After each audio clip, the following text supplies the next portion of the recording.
আজ আসলাম বাংলার সুলতান হযরত শাহজালাল রহমতুল্লাহির মাজার শরীফে। শাহজালাল মাজার শরীফে আসলে মনটা অনেক শান্ত হয়ে যায়। মাজারের পাশে আছে নানা রকমের দোকান।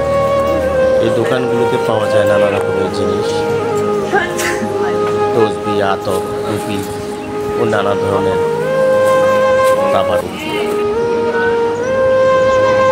এই সেই শাহজালাল বাবার মাজারের জ্বালানি কবুতর দেখতে অনেক ভালো লাগে। মাজার সংলগ্ন ভিতরের পরিবেশ, মাজারের পুরো পরিবেশটাই শান্ত।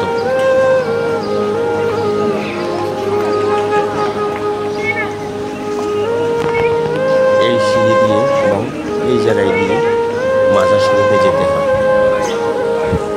মাজার শরীফে আমি ইচ্ছে করলে ছবি তুলতে পারতাম, কিন্তু এটা আদবের খেলাপ হয়ে যাবে। সেই জন্য আমি ওই জায়গায় ছবি তুলিনি, ভিডিও করিনি।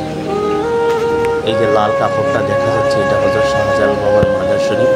এটা আমি বাহির থেকে জুম করে তুলেছি। আর এটা হচ্ছে শাহজালাল বাবার মাজার শরীফের ঐতিহ্যবাহী মসজিদ।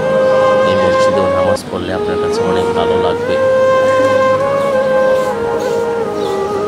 তাই যারা আসেনি, সুযোগ সময় পেলে এসে শাহজালাল রহমতুল্লাহির মাজার শরীফ এসে ঘুরে যাবেন। এটা হচ্ছে সেই ঐতিহ্যবাহী শাহজালাল বাবার মাজার শরীফের গজার মাছ, যে মাছ নিয়ে অনেক ধরনের কথা আছে।